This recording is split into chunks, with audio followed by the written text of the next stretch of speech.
Le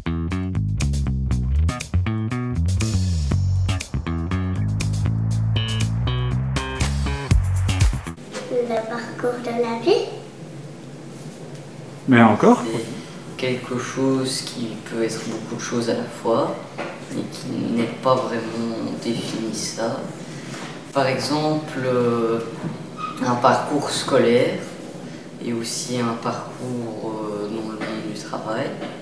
Ou alors un parcours comme une course qui lui est prédéfini, où on doit suivre le tracé. Et voilà. Pour moi, un parcours, c'est un cheminement qui se passe de la maternelle jusqu'en supérieur. C'est une continuité pour moi. Et je trouve qu'actuellement, c'est difficile au niveau des institutions. Il y a une scission systématique entre les maternelles et les primaires. C'est un chemin de vie, je serais tenté de dire, le parcours, qui peut être long ou court, et qui permet de partager et qui permet d'évoluer.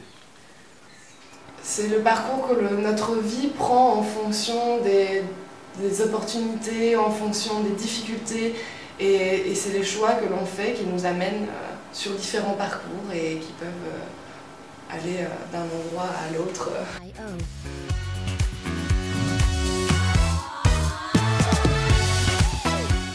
Ça dépend des personnes.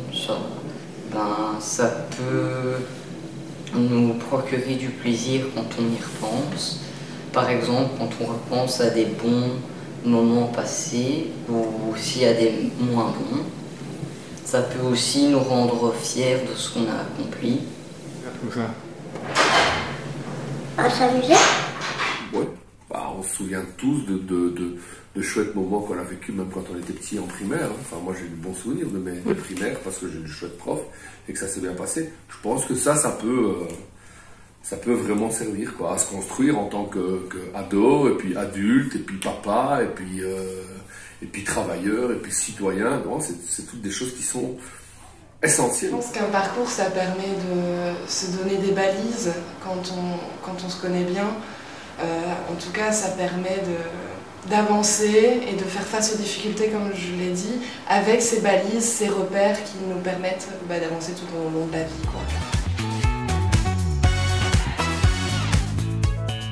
À mon sens, on doit faire attention sur justement le revers un peu de l'aspect positif, de pouvoir créer son propre itinéraire, sa propre trajectoire. Ce revers, ça pourrait être finalement de se sentir un peu seul dans cette trajectoire, d'avoir aussi des difficultés à synthétiser un peu cette trajectoire, la concevoir et se demander mais j'en suis là, mais d'où je viens, comment j'ai fait pour en arriver là. On pourrait perdre le fil en fait de cette trajectoire et de cette histoire. Ce qui est important, c'est de toujours rester motivé, même quand ça ne va pas, et de toujours se dire pourquoi est-ce qu'on suit ce parcours et de se fixer des objectifs. D'accord, donc en fait ce qui est super intéressant, c'est que les parents passent énormément de temps avec leurs enfants aussi, ont un rôle à la maison comme l'enseignant en a un à l'école.